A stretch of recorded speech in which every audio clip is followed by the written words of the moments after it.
Ann is here in attendance, and I'm super happy that she's able to be here tonight. My sister Angeline is also here, and that's just too cool. She's been here in the Sioux for a long time. She worked for the tribe for many years in a couple different very important roles. She's excelled at that, and she graciously allowed me to stay with her when I first moved here last July. I stayed with her for about 7 months, give or take a month, probably take an extra month. But everything has been really very nice, very cool, pun intended, I guess. Used to a little bit nicer climate.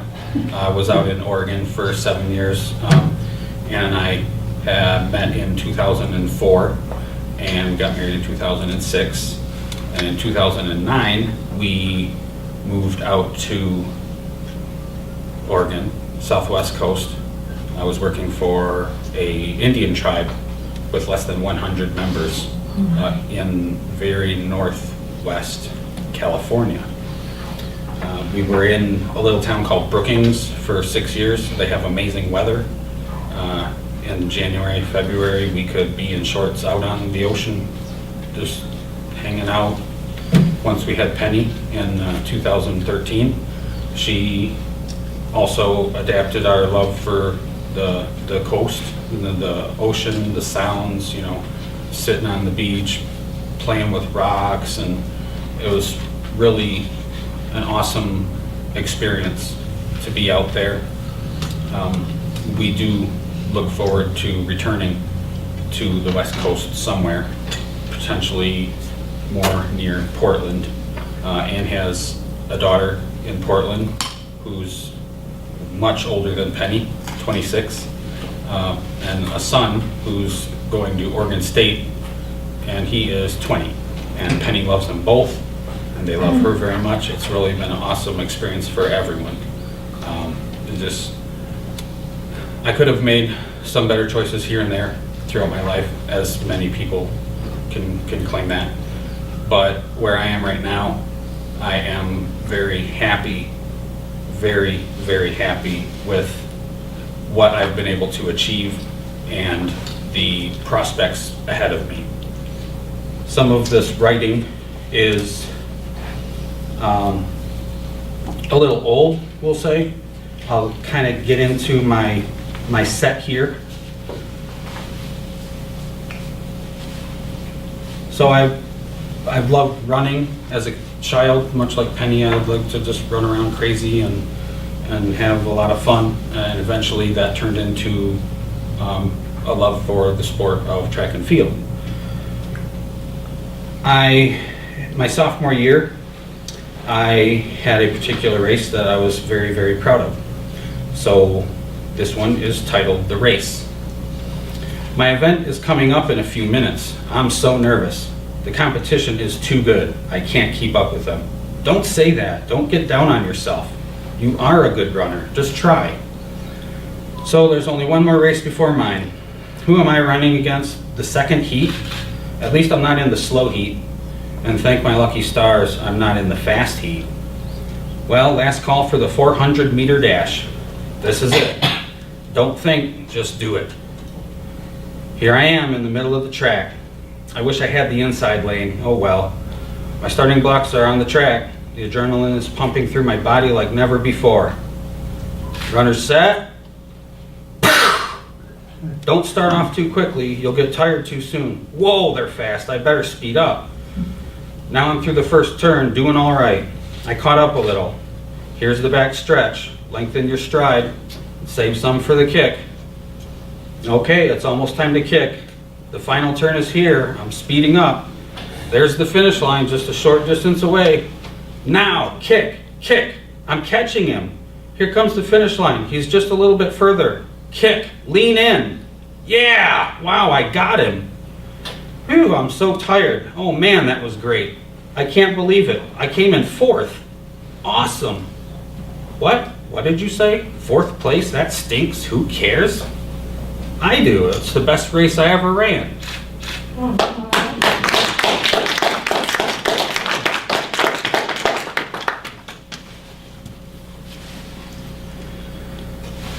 I have 4 poems that were inspired by the love of my life, Anne. This is the first one. This is, I believe, the first one.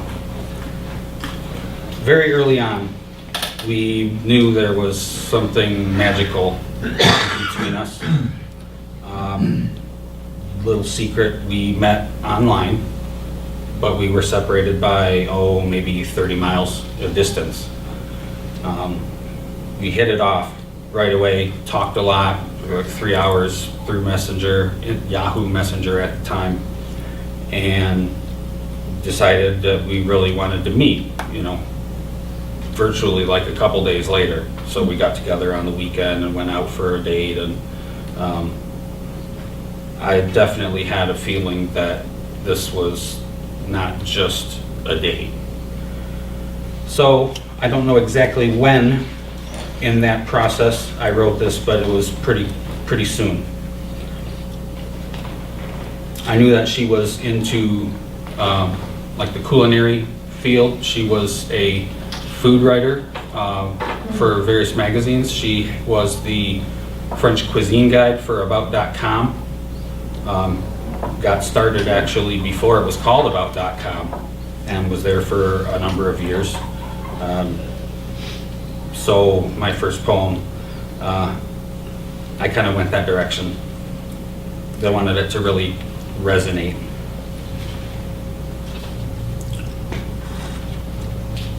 This is called New Stew. Just minding my own business, like I always do. Stir my pot, and what is this? Something's in my stew. Yet before I can complain, a smile's on my face. New scents signal to my brain, hunger for a taste. Wow, that's great, but what is it? How'd it get in there? To add more, I must visit, once I find out where. This spice grows and ripens well. Pick some for my dish. Sprinkle with a joyous yell. Stir it with a wish. I can't wait to see how good this stew has become. Never knew that cooking could give flavor freedom.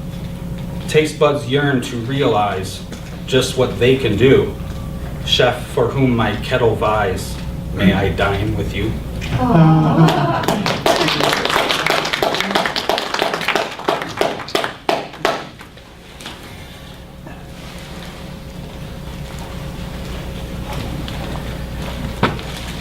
So we'll backtrack a number of years, and I'll just jump into this one. It's called Irony. It's weird how something so easy can be so hard. It's weird how something so normal can be so unusual. It's weird how life treats us, how we treat ourselves. It's weird how nobody controls you, how you control yourself. I'm afraid that I don't know myself, that I do know myself. I'm afraid that I can't change. I'm afraid that I could change. I'm afraid that life has just started, that life hasn't even begun.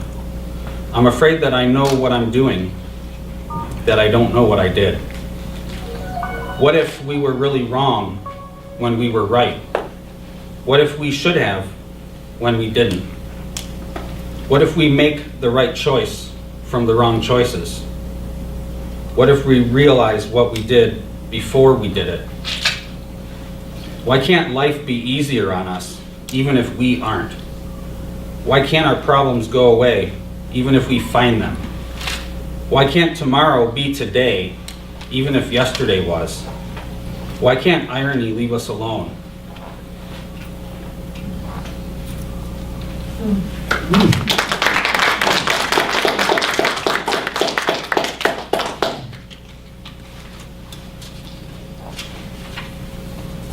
Okay, this is something that I may touch on, may not. All right. So now I'll talk about life. This one is called Life. Life's a gift that can't be bought or a game to be won. A joyful life is always sought. We all want to have fun. Every life has problems, things we try to run away from. The only way to solve them is to try until they're done. Each life is different, none the same, but parts are all alike. Without a worry, we all enter this world as just a little tyke. We leave the world in the same way too, one last age hike. But the middle of our life is an all too important pike. The questions of our future pile up. Will my back be stiff from a job I hate so much, but that's what I was born with? We know not what the middle of our life will hold to give. Without the beginning and the end, all that's left is if. Oh.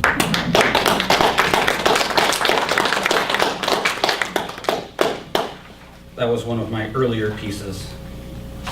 I think I even changed up one of the lines because I just did not like it. It wasn't exactly what it needed to be. Ever the editor. Okay, how's our speed here? Let's keep it on going. My first prop piece.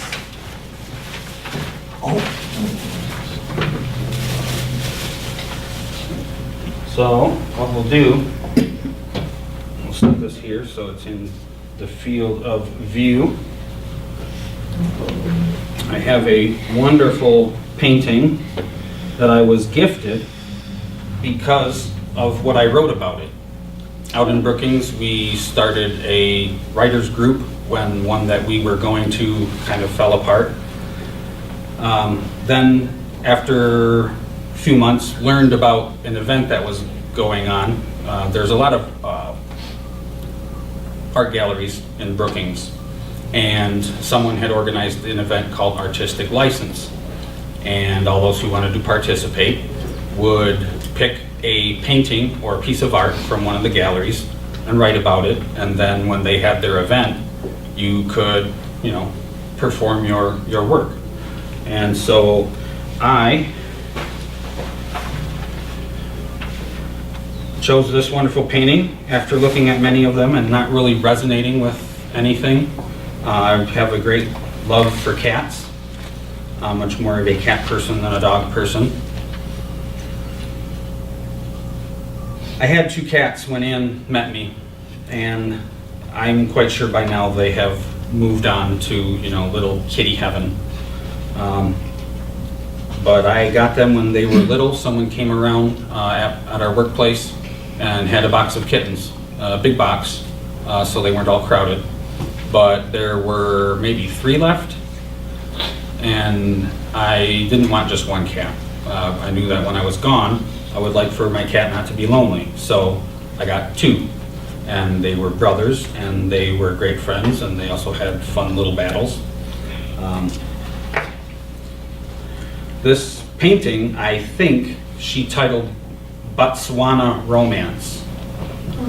Now, I have to preface that I became aware that the females do most of the hunting and not the males, but after I had written this. So it's just going to be the way it is because it's a sweet love story. This is my preface to what I wrote when I performed that night. I love cats. Ever since Gato, the first family pet I knew, cats have been special creatures to me. Anytime I see one, if possible, I call out to it. Many times the cat will come to me. I believe that I've communicated with them too. If I were told after death that I have to come back as an animal, I would pick Felis catus. My own 2 cats, Rupert and Skolnick, might still be alive somewhere. They traveled from Michigan with us, and our first 2 rentals were fine with small pets. Sadly, we did have to give them up to get into our previous rental. But I know another wonderful cat or 2 are in our near future. Not yet. My cats are named after 2 freedom fighters, Michael Rupert and Sherman Skolnick. It was my Rupert who I deftly included in 2 profile photos I uploaded to my Match.com profile. Anne, now my wife, was browsing that website back in March 2004, and she liked that I had my cat in some of my pictures. She really liked what I said in my profile. We hit it off so well that just 3 days after meeting online, we met in person. Needless to say, we found the best kind of love together. These big cats have also found the best kind of love together. She, like Anne, found her soulmate after some really difficult events happened in her life. He was wandering in solitude and felt more lucky than good when his life became wonderful because of her. So imagine a pride of lions.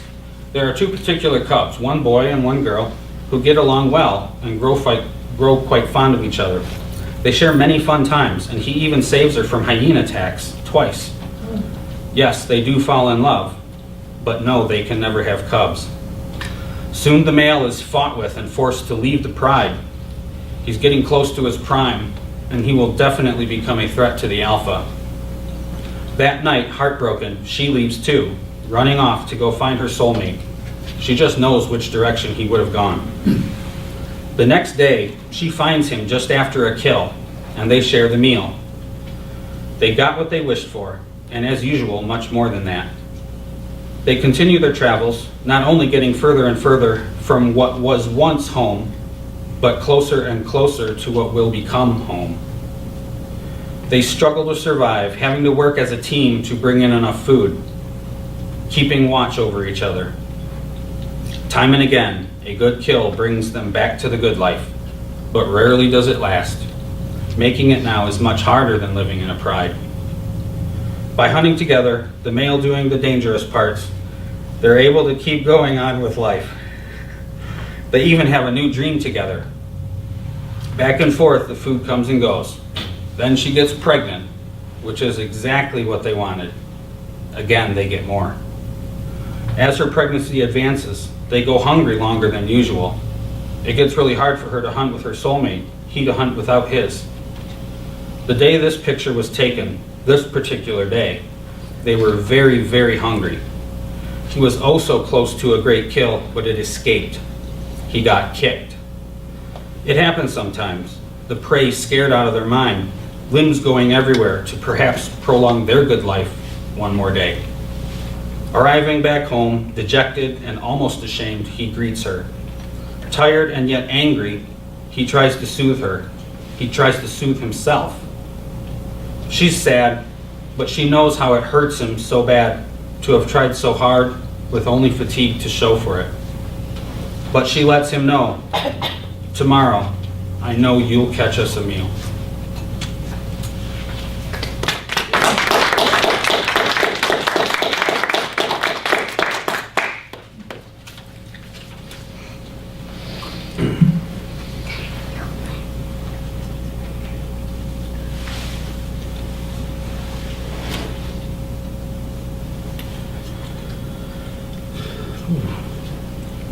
I definitely don't talk this much.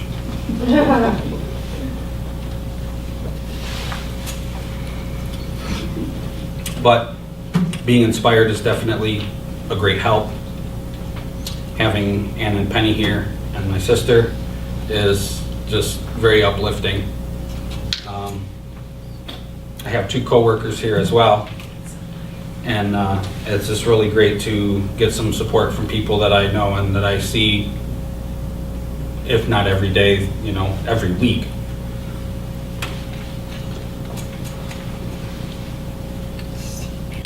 So now, a couple more poems inspired by Anne.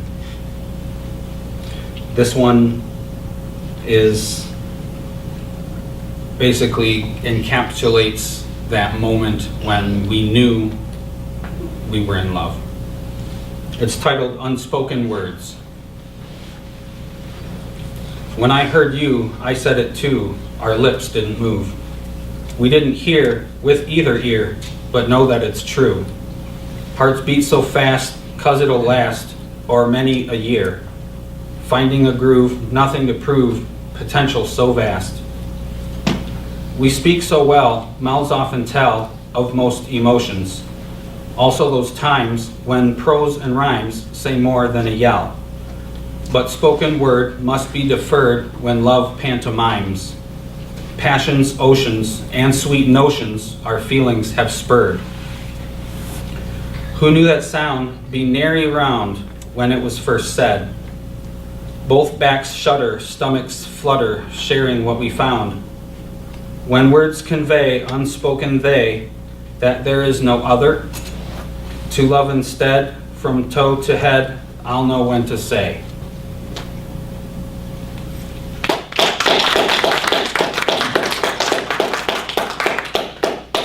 That one is, we'll say, my craziest rhyme scheme that I've ever done.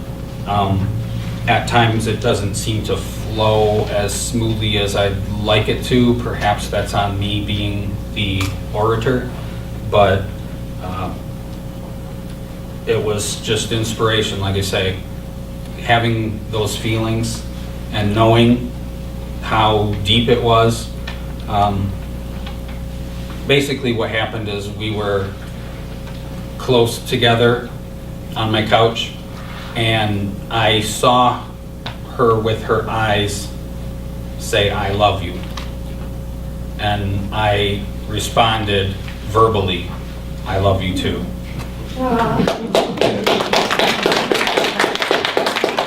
So I guess my ability to read women isn't a complete, void.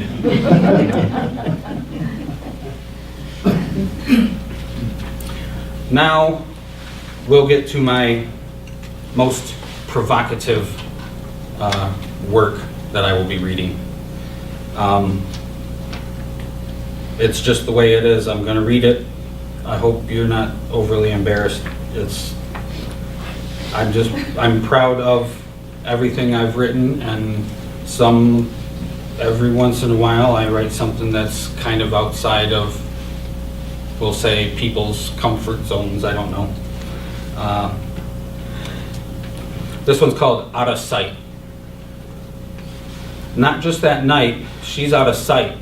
With her by my side, my beautiful bride, I feel dynamite, forever's all right. Our love will provide eternal delight. Yeah, she's with me. Like what you see, I feast my eyes. Her body's my prize. No coffee, no tea, for I prefer she, with sensual thighs and hips that agree. In loving embrace, adoring her face, our passion serves the finest hors d'oeuvres. I'm driven to chase her visual grace, those luscious curves my fingers trace. Her long flowing hair, so smooth and fair, a scent that demands the touch of my hands. When her skin's bare, stirs me to stare. Effleurage often lands on her derriere. Angel in the tub, whose soft back I scrub, soap up and down, in front, all around. Parts favorite I dub in the club, for sexy renown to her enviroled hub. And ooh, those lips, beside their cute quips, can plant such a kiss, it springs me to bliss.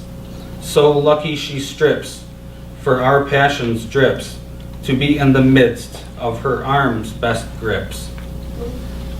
Not just that night, always out of sight, with her by my side, my beautiful bride, I feel dynamite, forever's all right. Our love will provide eternal delight.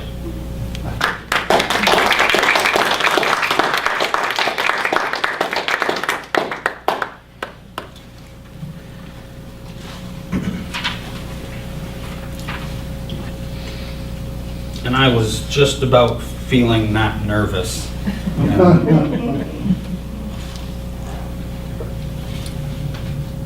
It's got me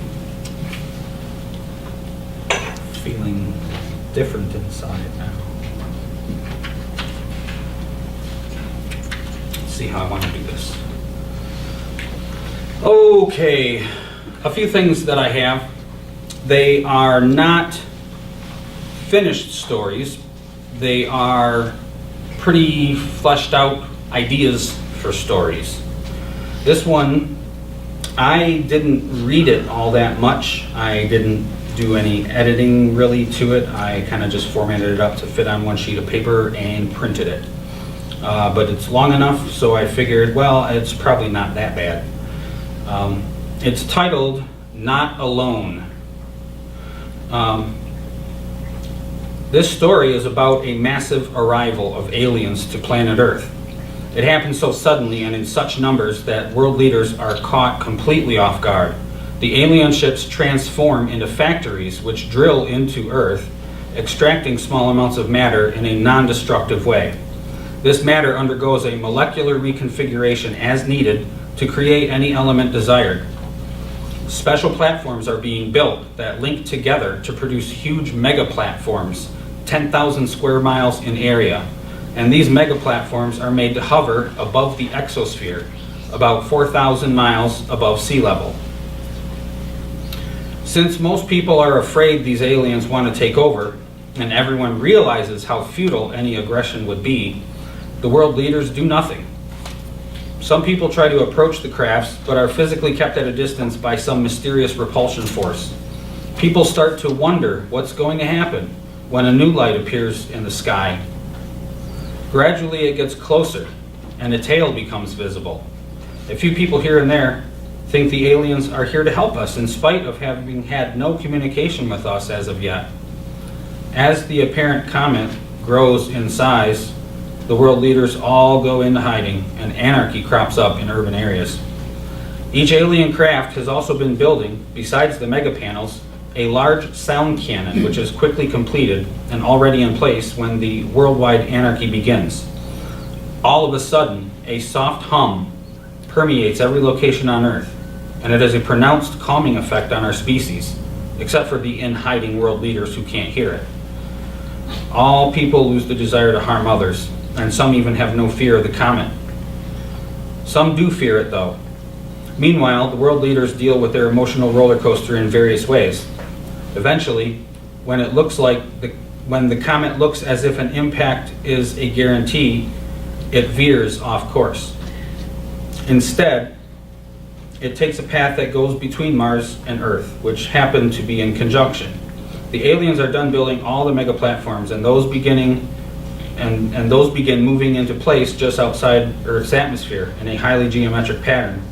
When the alignment of the three bodies is just about to happen, the sun cracks off a mega flare, slightly larger than the previous record, but this time almost perfectly aimed at Earth. The Soho Observatory gets vaporized by the gamma rays, and it's only a matter of 8 minutes for them to reach our planet. Other land-based observatories know something bad is about to happen. A warning sounds. One of the mega panels has a large lightning rod apparatus on it, and it's pointed directly at the sun. There are only a few minutes left, and some people even start to panic in spite of the soothing alien noise. They still don't try to harm anyone, which provides for some very insightful situations unfolding. The energy burst from the flare begins to reach Earth, and it is shown from a very wide angle as it nears the lightning rod. We see the energy transform into a magnificent bolt of lightning as it gets close to touching the rod. Then it spreads out into the megapanel superstructure. It crackles and pops, but stays outside Earth's atmosphere. This extra energy field persists, making it seem like daytime everywhere for over 20 straight hours.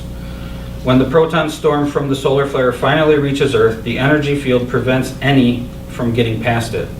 Instead, the protons cause all sorts of colors in the crackling energy field, like a mega aurora on turbo boost. One side effect of all this solar energy is that all man-made satellites in orbit are rendered useless.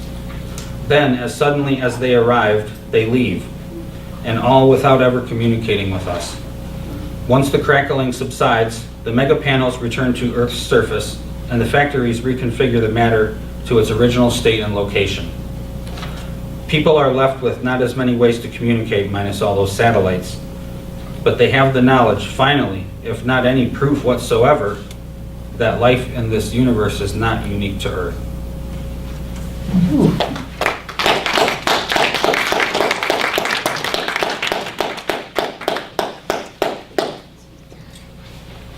Okay. continuing on with my outer space theme, I have a photograph here. Let's see if this will fit in here. I thought about mounting it to poster board and kind of wish that I did, but we might get this to work. Well, there it is. Someone in our writers group suggested that we do some sort of art-based writing as a fun exercise. So their husband was a photographer, and he had taken this beautiful picture of Oregon coastal sunset. Everyone wrote various things, but it was all basically a sunset to them. I saw something different. This is titled Sunset at Dawn.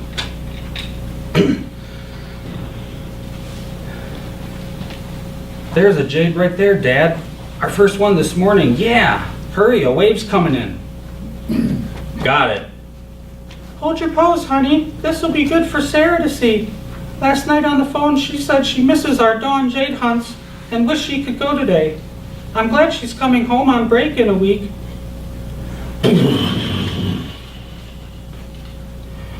Holy cow! What the? Brenda, Russ, don't look at that. What happened out there? Oh my God. Oh my God, it's in the picture. The flash never went off. Mom, Dad, what's going on? I think that asteroid just hit offshore about 300 miles away. Gang, we might be done right here in a few minutes. For real? As in done living? Come on. Kevin, are you joking? You're joking, right? Brenda, woman of my dreams, who I've been lucky and happy to know, to love. Unfortunately, I'm serious. Calm, but yes, serious. So we're gonna die right here, today, now? I always thought the Cascadia quake wouldn't happen while I was alive, but a giant tsunami still did. Kevin, you're scaring me. Are you? Kevin, I love you eternally. Thank you for so many wonderful years with our two fabulous children. Russell, oh my, come here. Mom, I don't want to die. Can't we get away, Dad? That wasn't a small explosion we heard. Guess the reports this asteroid would pass by Earth were wrong. If they were telling the truth about its size, an ocean impact would produce an explosion 10,000 times more powerful than Hiroshima and Nagasaki combined. Did they really lie to us about the asteroid just passing by? Everyone lied? No, a handful of scientists said they thought impact was possible. Russell, I wish I could say our public officials always told the truth. Something like this, if they knew it was a guaranteed impact, I guess we won't ever know. Well, dang, if we're gonna die, I love you guys so much. You're the best parents ever. Hey, look at the water. Dad, is that what I think it is? Yes, it is. Come here, you two. You know, I'm gonna remember this day for the rest of my life. Oh, Dad, do you have to be so corny right now? Switch to Washington, D.C. God, I'm so tired. Oh, a post by my mom. Must be a jade hunt. Your family gets up early to look for rocks? Weird. Whoa, something's not right. Oh my God. We gotta check Twitter. For what? Oh no. That asteroid just hit the Pacific, just off the southwest Oregon coast. Oh no.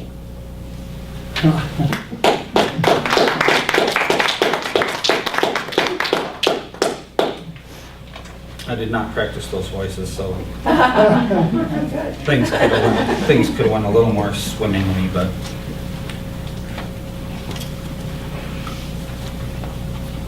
I do love thinking outside the box. Seeing things that, once you explain it, does become pretty apparent to someone else, but it's not what their mind saw. Okay, let's see what we got here.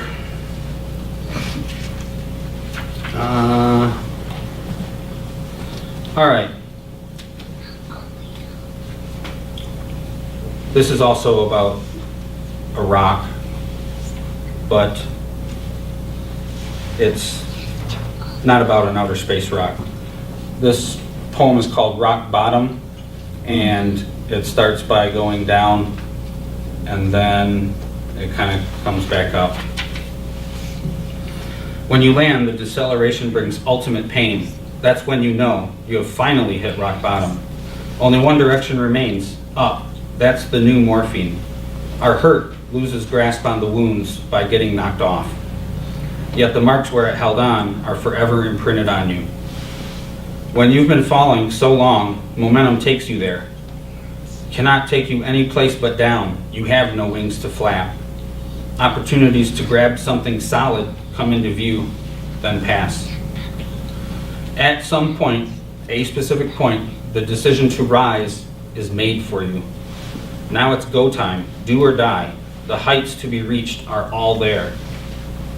You've always wanted to reach them, but gravity ended up winning.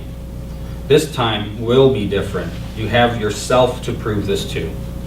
Everything you always wanted to be, because you were, will finally come out ungoverned by a lifetime of errors.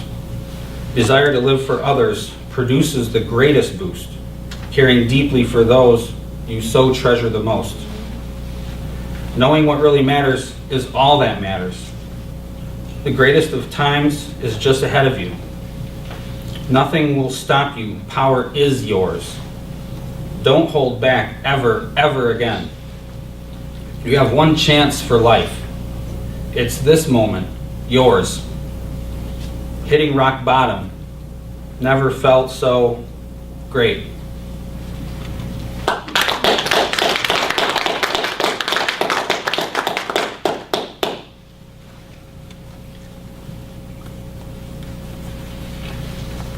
Let's see,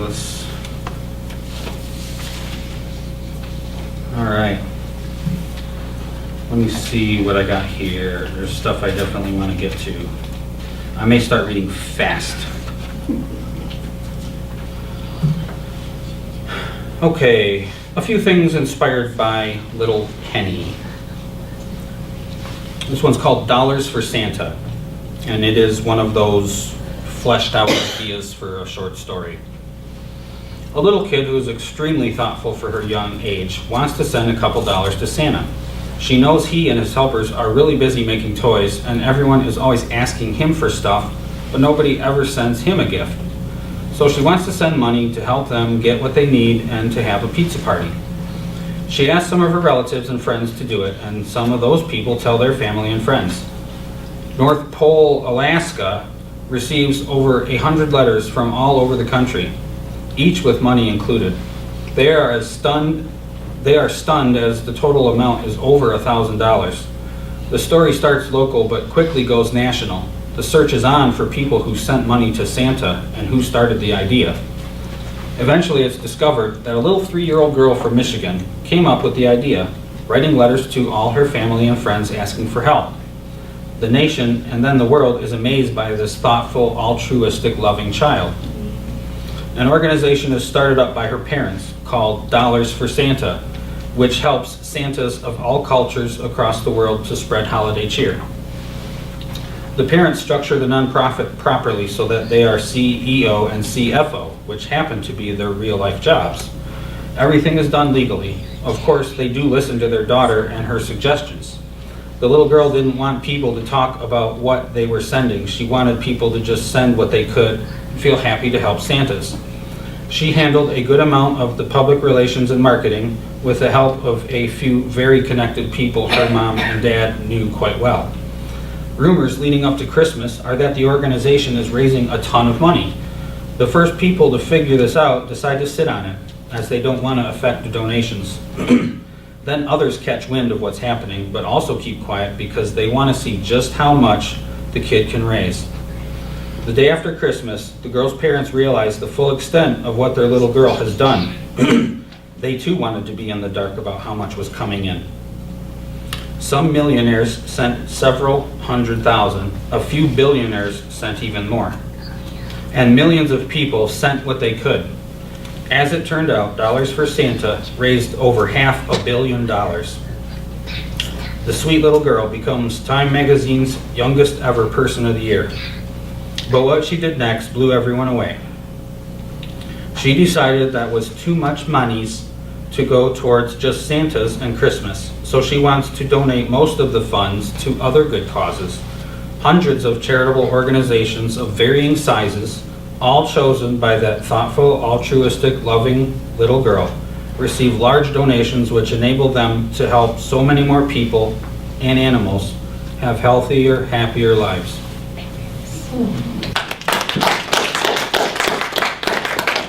That could actually work. Stranger things have happened, that's for sure. I mean, there's plenty of money to go around if people just decided to let it go around. Okay, so this one is called My Big Day with Penny. We had fun walking in the living room while Mommy did some errands in town. I decided I'd take you with me to the mailbox. It would be quite an adventure for a big little girl. You had been carried down to the mailbox, so that part wouldn't be new. But you hadn't been outside much, and especially on your own two legs. But with Daddy's hand keeping you safe, we had a nice little adventure. Along the way, a grandma was walking with her granddaughter, who was walking a small black and white dog. I told you, see the little puppy? You just watched and watched that dog well after they had gone by. I let you keep watching, then we turned and continued onward. You walked so good, but then it seemed like time for Daddy to help more. So I carried you to the mailbox, which was now only 20 feet away, and we got a catalog from the mailbox. Then I carried you home, at least just past where the walkway begins to follow the side of the garage. I sat you down and held your hand again, and we walked back to the front door. After a practice step at the difficult entrance, you stepped through just fine. We walked more in the living room, but I could see you were really tired. Eye rubs and yawns were happening more and more. All the while, I was avoiding the trump card, playing Elmo on the TV, because I knew when Mommy got home, you'd nap real good. But Mommy was at Fred Meyer, and Daddy knows firsthand how that can take longer than expected.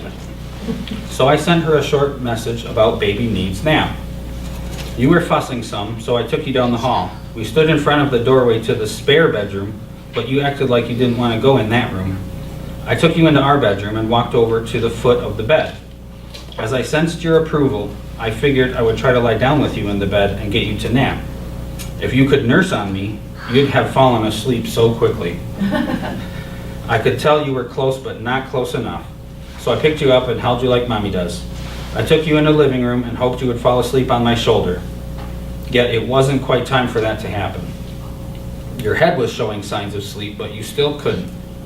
Finally, I turned you around, or you made me turn you around, and held you the way you like Daddy to. Like this. Her butt right here. Yeah. Using my arms to rock you a little, you were getting closer to feeling comfy enough to rest. Then I switched to using my legs, bending my knees just a little, over and over, to give you even more incentive to rest. Your sweet little head was so sleepy and you couldn't hold it up any longer, and thus began your nap in your Daddy's arms for the first time since you were just an infant. Your head drooped to one side, almost at a 45-degree angle, which I didn't want to persist for very long. All I could do was slowly sit on the couch and lean back until I was fully supported by it. That was just enough to help your head shift to a better position. You had a nice nap on me for a brief time, and then Mommy got home. Of course, we had to get some sweet pictures of you resting contently on your Daddy.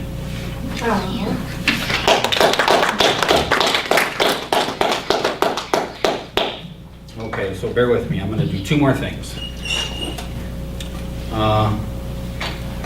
This one is another little short story idea, and I kind of got a lot of it going, and then I sort of jumped right to perhaps more of a climax. It's called Hold My Hand. A daddy wants to teach his little girl to always hold his hand in certain situations, like crossing the road, going through parking lot, or walking on unsafe ground. One day he tells her, "No matter what, sweetie, if you're holding Daddy's hand, Nothing can ever hurt you. He felt this hopeful, scared, loving feeling so powerfully that all his emotion enveloped his little girl. She must have felt it because she instantly replied, "Oh, I believe you, Daddy. I believe you. Thank you, my daddy." Little did he know, but a funny little interdimensional extraterrestrial being from thousands of light years away had come to Earth to study humans.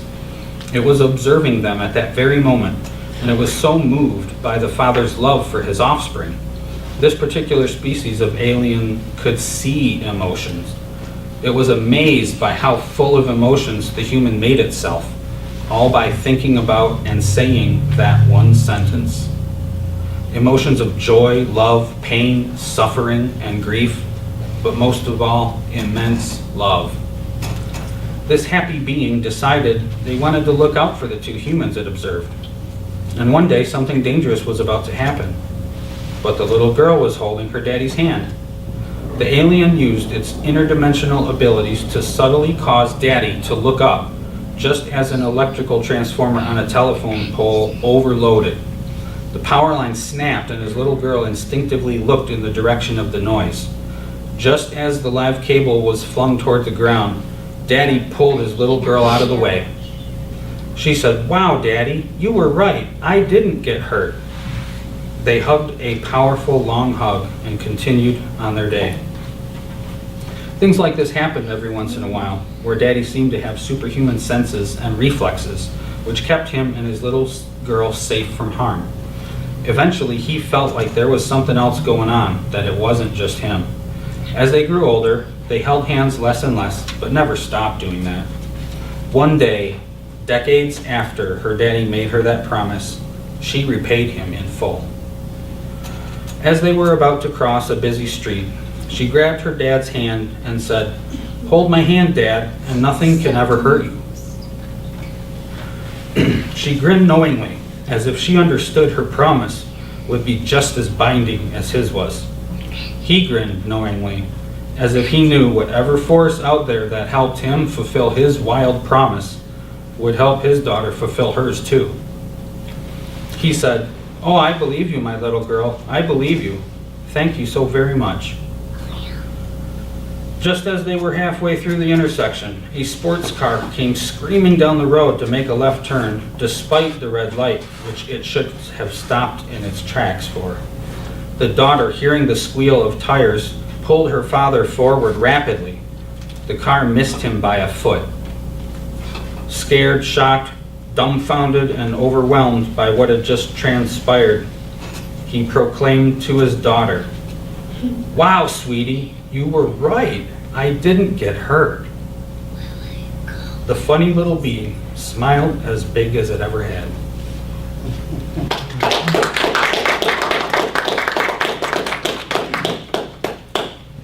All right, so the final thing I didn't print. It is on my smartphone. This is a book that I wrote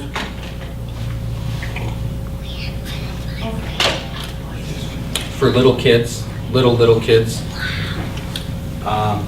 but it's really for their parents, their loved ones who smoke. Eventually, this is going to become the beginning of my legacy. I plan on doing many things which affect people's lives in wonderful ways.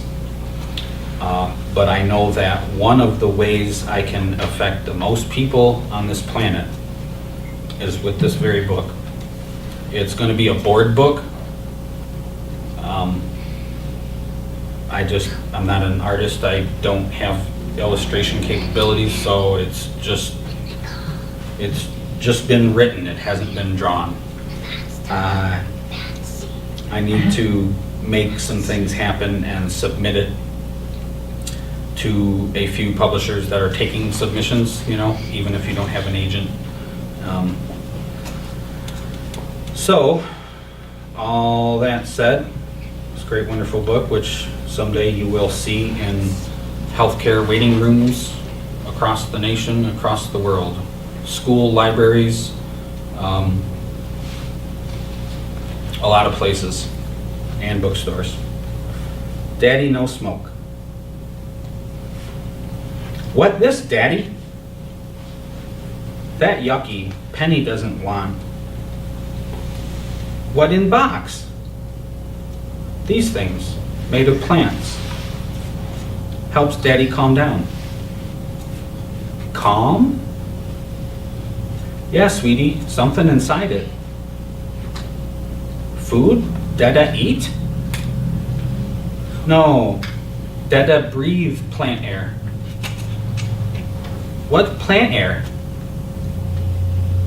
Daddy turns plant into smoke. Plant air smoke? That's right, Sweet Pea. Smoke yucky? Smoke has lots of things in it. Things that aren't good. Smoke hurt Daddy? Yes, it does, Penny. Daddy, no smoke.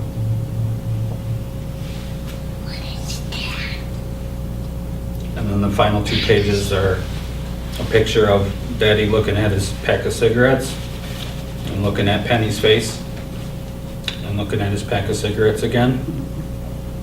And then them flying towards the trash can.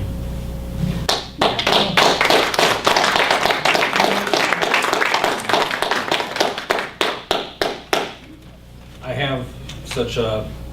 have such a powerful belief in that book being seen as amazing by a lot of places, you know, like maybe the American Lung Association, American Heart Association, American Cancer Society, a lot of health-based organizations, especially with focus on, you know, lung disease, blood disease, you know, a lot of things.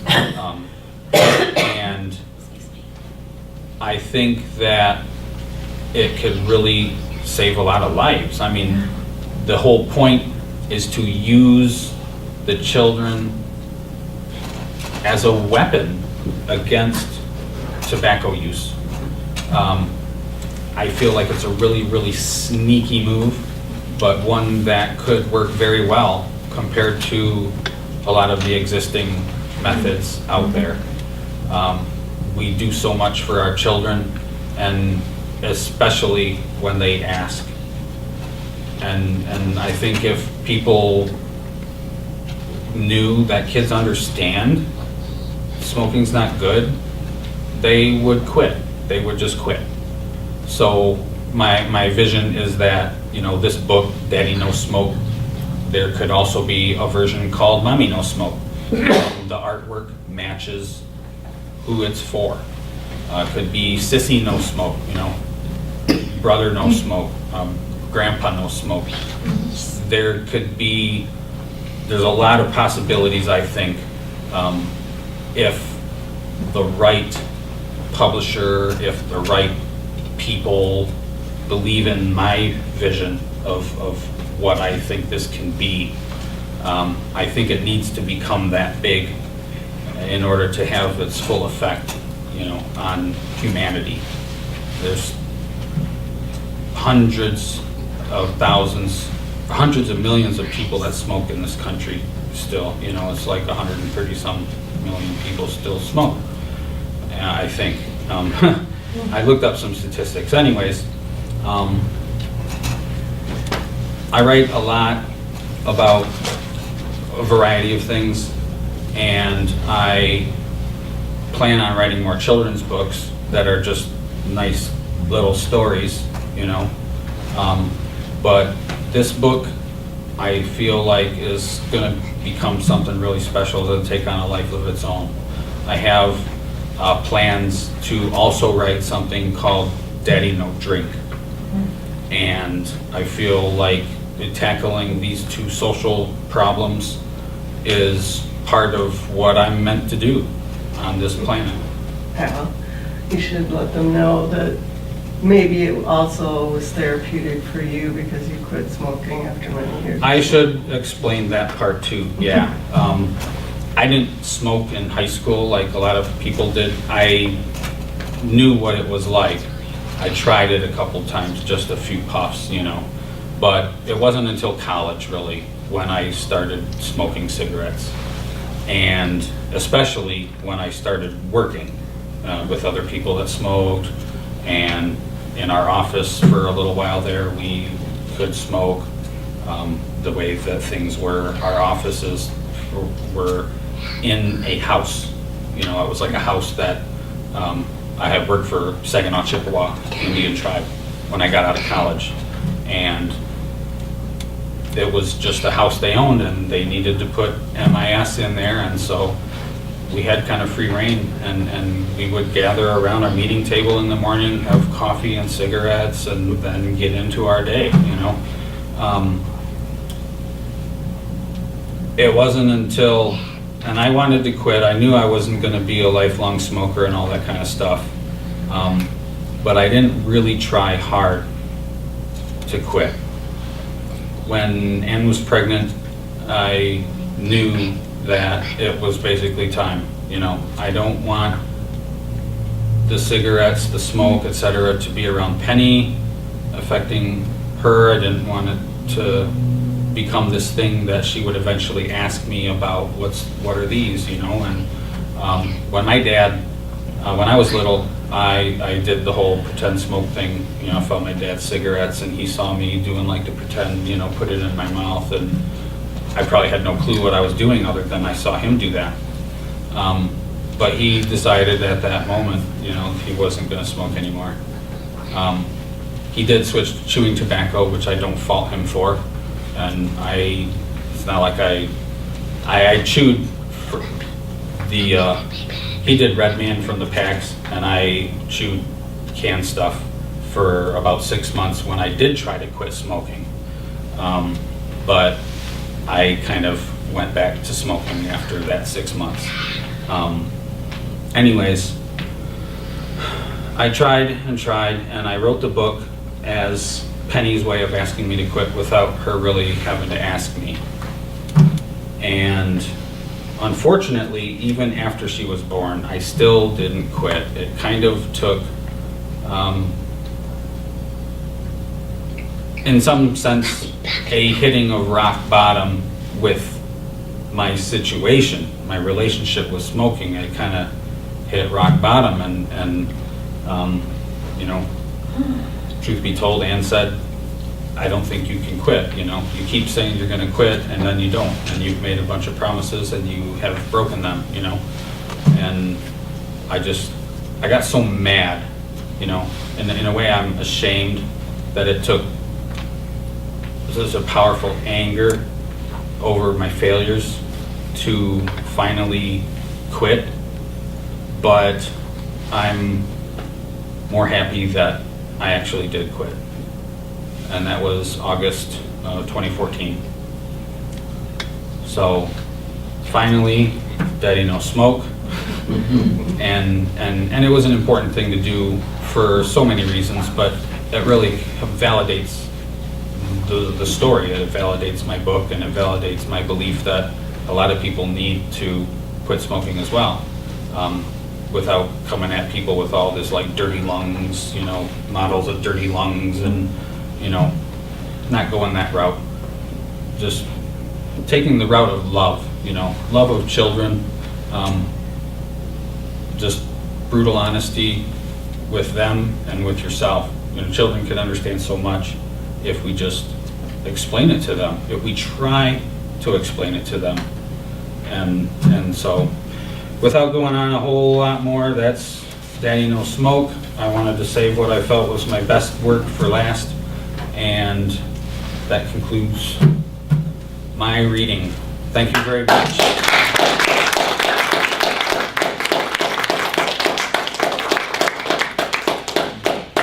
Thank you to the library.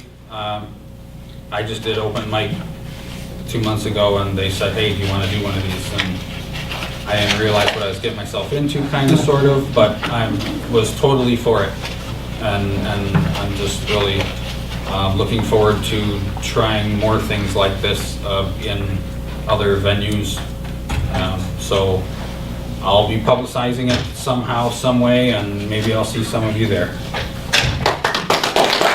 Okay, well, my name is Ron Johnson, and I'm a new, kind of a recent resident here. I retired from teaching over at Marquette and moved here with my wife. She graduated Lake State. She's a longtime resident, has children, grandchildren here, and a couple brothers and family and so forth. So my kids are one in Southern California, one in Washington State. So I'm so pleased to be here and have that opportunity. That's what I'm going to do tonight. Is I'm going to read from a novel I published, only about 5 minutes, a couple pages. And I'll take 2 or 3 minutes to explain what I'm trying to do with this. The novel is called The Last Rodeo, and it's published by Salvo Press. The electronic copy is available for $3, I think. I don't do Kindle or Nook, but it's available at Salvo Press. There's about 150 or 180 books that they published, and they published this one of mine. They published a paperback too, but now the company was sold to a bigger company up in New York, and they don't want to do paper, so I've got to go find a paper publisher. There's about a couple dozen used copies available on Amazon, but I'm going to try to rethink the novel as I am looking for another publisher.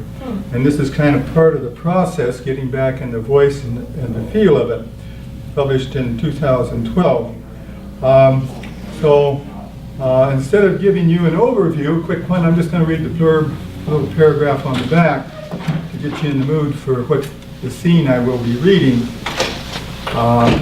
The blurb goes, epic in scope in the tradition of the novel Sometimes a Great Notion, this novel explores the values of the American West as 3 generations carve out a working ranch in the Idaho Panhandle.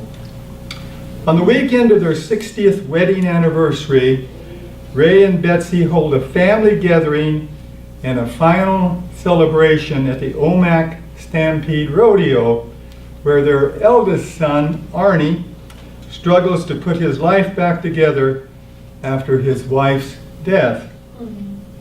At this rodeo, once again, Arnie's life will change forever. And back on the ranch, Ray and Betsy will make their last, most difficult stand as Ray shows how it's done the cowboy way. So I'll tell you about the scene, just a couple sentences here. It occurs at rodeos. Usually they have bars in the area, and the night before the first opening of the rodeo, those bars are usually pretty hopping, dancing and so forth. And so this occurs in a bar that's got a large back block area behind it where the band plays. So Arnie's there with his family, brothers and niece and nephew, and he's had his eye on this middle-aged woman who came in, sat down at the table. She's got a young couple with her who are native, and he's been watching her for a while, and he can kind of tell she's been watching him. So we'll just pick it up from there.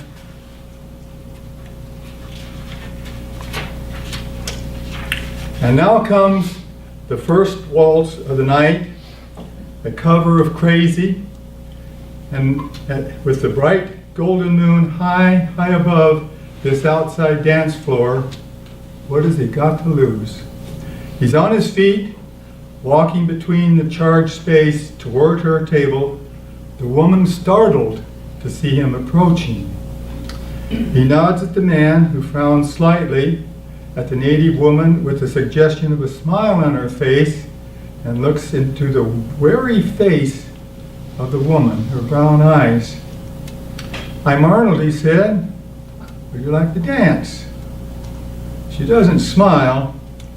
"I'm afraid I haven't danced in so long I've forgotten how." "Well, we'll start slow, keep it simple."